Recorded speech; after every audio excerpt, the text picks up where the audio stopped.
ಇದೊಂದು ಘಟನೆ ನನಗೆ ಬಹಳ ಚಿಂತೆಗೆ ಹಚ್ಚುತ್ತೆ. ನನ್ನ ಪರಿಚಯದವರವರಿಬ್ಬರು, ಇಬ್ರು ವಾಸ್ತುಶಿಲ್ಪಿಗಳು. ಇಬ್ರು ಕಾಲೇಜಲ್ಲಿ ವಾಸ್ತುಶಿಲ್ಪ ಕಲಿತಿರ್ಬೇಕಾದ್ರೆ ಪ್ರೇಮಿಸಿ ಮದುವೆ ಆದಂಥವ್ರು. ಇಬ್ರು ತಮ್ಮ ಆಫೀಸ್ ತೆಗೆದ್ರು. ಇಬ್ರು ಒಂದೇ ಆಫೀಸಲ್ಲಿ ಕೆಲಸ ಮಾಡ್ತಾ ಇದ್ರು. ಆಕೆ ಶಾಲೆ ಕಾಲೇಜುಗಳನ್ನ ನಿರ್ಮಾಣ ಮಾಡೋದ್ರಲ್ಲಿ ಪ್ರಾವೀಣ್ಯತೆ ಗಳಿಸಿದ್ರೆ ಈತ ಅಂಗಡಿ ಮುಂಗಟ್ಟುಗಳನ್ನ ರಚನೆ ಮಾಡೋದು ಸಿದ್ಧಹಸ್ತ ಅನ್ಕೊಂಡ. ಇಬ್ಬರು ವ್ಯವಹಾರ ದಿನದಿಂದ ದಿನಕ್ಕೆ ಬೆಳೀತಿತ್ತು. ಬಹಳ ಒಳ್ಳೆಯವರು ಇವರು. ಇಬ್ಬರು ಸ್ವಭಾವ ಅತ್ಯಂತ ಮೃದುವಾದದ್ದು, ಬಹಳ ಸೂಕ್ಷ್ಮವಾದಂಥ ಸ್ವಭಾವ. ಜನರೊಳಗೆ ಸುಲಭವಾಗಿ ಬೆರೀತಿರೋದ್ರಿಂದ ವ್ಯವಹಾರ ಸುಲಭ ಆಗ್ತಾ ಇತ್ತು. ಯಾವ ತೊಂದರೆನೂ ಇರಲಿಲ್ಲ. ಅವ್ರ ಆಫೀಸಲ್ಲಿ ಈಗ 6-8 ಜನ ಸಹಾಯಕ ವಾಸ್ತುಶಿಲ್ಪಿಗಳು ಕೆಲಸ ಮಾಡ್ತಾ ಇದ್ದಾರೆ.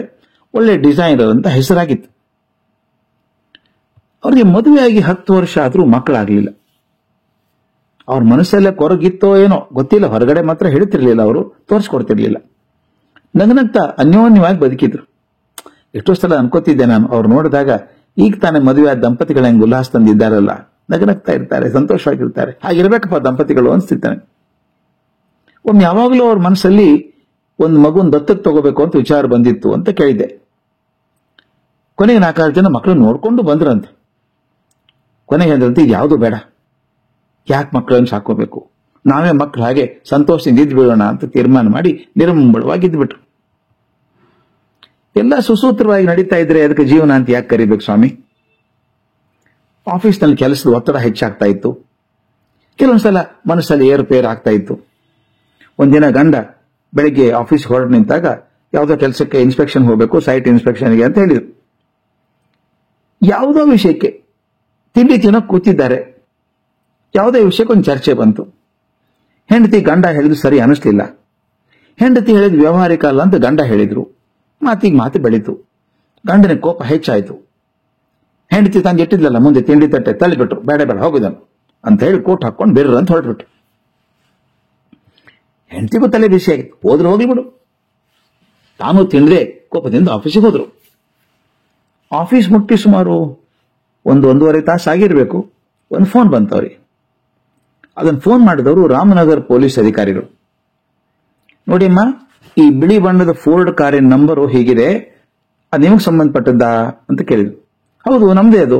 ನನ್ನ ಗಂಡ ಅದನ್ನು ತಗೊಂಡು ಹೋಗಿದ್ದಾರೆ. ಯಾಕೆ, ಎಲ್ಲಿಯಾದ್ರೂ ಬೇರೆ ಜಾಗದಲ್ಲಿ ನಿಂತು ಹೋಗಿದ್ದಾರಾ, ತಪ್ಪು ಸ್ಥಳದಲ್ಲಿ ನಿಂತು ಹೋಗಿದ್ದಾರಾ, ದಂಡ ಹಾಕ್ಬೇಕಾ ಅಂತ ಕೇಳಿದ್ರು. ಇಲ್ಲ ಇಲ್ಲ, ನಿಮ್ ಗಂಡನ ಹೆಸರೇನು ಅಂತ ಕೇಳಿದ ಆತ. ಅವ್ರ ಹೆಸರು ರಾಮಚಂದ್ರ ಅಂತ. ಯಾಕೆ, ಏನೋ ತೊಂದರೆ ಆಗಿದೆಯೇ? ಸ್ವಲ್ಪ ಆತಂಕ ಶುರು ಆಯ್ತು ಆಕೆಗೆ. ಯಾಕೆ, ತೊಂದರೆ ಆಯ್ತಾ ಮತ್ತೆ ಕೇಳಿದ ಪೊಲೀಸ್.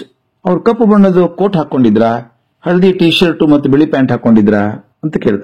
ಹೌದು, ಬೆಳಿಗ್ಗೆ ಅದೇ ಡ್ರೆಸ್ ಹಾಕೊಂಡಿದ್ರಲ್ಲ, ಯಾಕೆ ಏನಾಯ್ತು ಅಂತ ಗಾಬರಿ ಆಯ್ತು ಆಕೆಗೆ. ಪೊಲೀಸ್ ಹೇಳಿದ್ರು, ದಯವಿಟ್ಟು ಕ್ಷಮಿಸಿ ಮೇಡಮ್, ನಿಮ್ಗೊಂದು ಕೆಟ್ಟ ಸುದ್ದಿ ಇದೆ. ನಿಮ್ ಗಂಡ ಈಗ ಅರ್ಧ ಗಂಟೆ ಕೆಳಗೆ ಬಿಡದಿ ಹತ್ರ ಕಾರ್ ಅಪಘಾತಕ್ಕೆ ಸಿಕ್ಕಿದ್ದಾರೆ. ಅವ್ರ ಕಾರ್ ಎದುರು ಬರ್ತಿದ್ದಂತ ಬಸ್ಸಿಗೆ ಹೊಡೆದಿದೆ. ಅವ್ರು ತಕ್ಷಣ ಮೃತರಾಗಿದ್ದಾರೆ. ನೀವು ತಕ್ಷಣ ಬರಬೇಕು ಅಂತ ಹೇಳಿ ವಿಳಾಸ ಕೊಟ್ಟು ಹೇಳಿದ. ಈಕೆಗೆ ಬರಸಿಟ್ಲು ಬಡದಂಗಾಯ್ತು.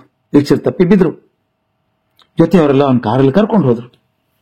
ಅಲ್ಲಿಗೆ ಹೋಗಿ ನೋಡ್ತಾರೆ, ಗಂಡನ ಗುರ್ತೇ ಸಿಗಲ್ಲ. ಕಾರ್ ಅಪ್ಪಚ್ಚಿಯಾಗಿ ಹೋಗಿದೆ. ಪ್ರಾಣ ಹೋಗ್ಬಿಟ್ಟಿದೆ ಗಂಡದ್ದು.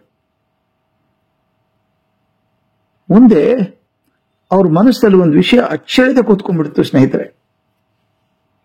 ಏನ್ ಮನಸ್ಸಲ್ಲಿ ಕೂತ್ಕೊಂತು ಅಂದ್ರೆ, ಅವ್ರು ಅವತ್ತು ಹೋಗುವಾಗ ನಾನು ಬಿರುಸು ಮಾತು ಆಡಿರದೆ ಹೋಗಿದ್ರೆ ಏನೂ ಆಗ್ತಿರ್ಲಿಲ್ಲ ಅವ್ರಿಗೆ. ಅವ್ರ ಕೋಪದಲ್ಲೇ ಹೋದ್ರಲ್ಲ, ಆ ಸಿಟ್ಟಲ್ಲೇ ವಾಹನ ಚಾಲನೆ ಮಾಡಿರ್ಬೇಕು, ಸಮತೋಲನ ತಪ್ಪಿರ್ಬೇಕು. ನಾನ್ ತಪ್ಪು ಮಾಡಿದೆ, ಹೊರಡುವಾಗ ಜಗಳಾಡಬಾರ್ದಾಗಿತ್ತು ಅಂತ ಎಷ್ಟೇ ಅಪರಾಧಿ ಭಾವ ಅಂತ ತಗೊಂಡ್ರು. ಬೇರೆದವ್ರು ಎಷ್ಟು ತಿಳಿ ಹೇಳಿದ್ರು ಕೂಡ ಆಕೆ ಮನಸ್ಸಲ್ಲಿದ್ದಂಥ ಅಪರಾಧಿ ಭಾವ ಹೋಗಲೇ ಇಲ್ಲ ಸ್ನೇಹಿತರೆ. ಎಲ್ಲದರಲ್ಲೂ ಆಸಕ್ತಿ ಕಳ್ಕೊಂಡ್ರು. ಮಾರ್ಕೆಟ್ ಕೆಲಸನೇ ನಿಲ್ಲಿಸ್ಬಿಟ್ರು. ಬೇಡ, ಸಾಕು ನನ್ನ ಜೀವನ.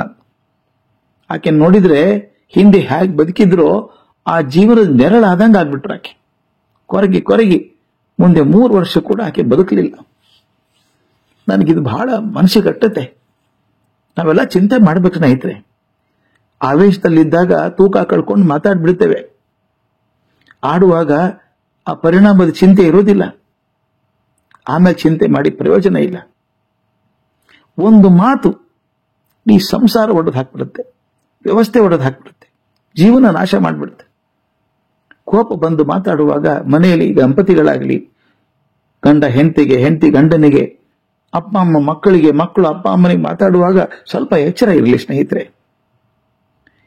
ಇಷ್ಟು ನಿಮ್ಮನ್ನು ಹಚ್ಕೊಂಡು ಬೆಳೆದಿದ್ದೀವಿ, ಒಂದು ಪರಿವಾರ, ಒಂದು ಮನೆ, ಒಂದು ಜೀವ ಅಂತ ಬದುಕಿದಂಥವ್ರು ಯಾವುದೋ ಒಂದು ಕ್ಷುಲ್ಲಕ ವಿಷಯಕ್ಕೆ ತಕರಾರು ಮಾಡಿ ಜೋರ್ ಮಾತಾಡ್ತೀವಲ್ಲ, ಆ ಮಾತು ಅವ್ರ ಮೇಲೆ ಏನ್ ಪರಿಣಾಮ ಬೀರಿತು, ಅದರಿಂದ ಏನ್ ಆದೀತು ಅನ್ನೋ ಚಿಂತೆ ಮಾಡೋದಿಲ್ಲಲ್ಲ.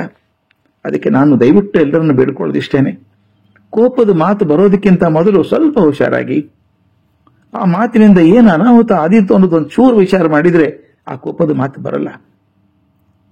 ತೂಕದ ಮಾತಿದ್ರೆ ಇಡೀ ಸಂಸಾರ ವ್ಯವಸ್ಥೆ ಭದ್ರವಾಗಿರುತ್ತದೆ. ತೂಕ ತಪ್ಪಿದ ಪ್ರತಿಯೊಂದು ಮಾತಿನಿಂದ ಸಂಸಾರ ವ್ಯವಸ್ಥೆ ಒಡೆದು ಹೋಗ್ತದೆ.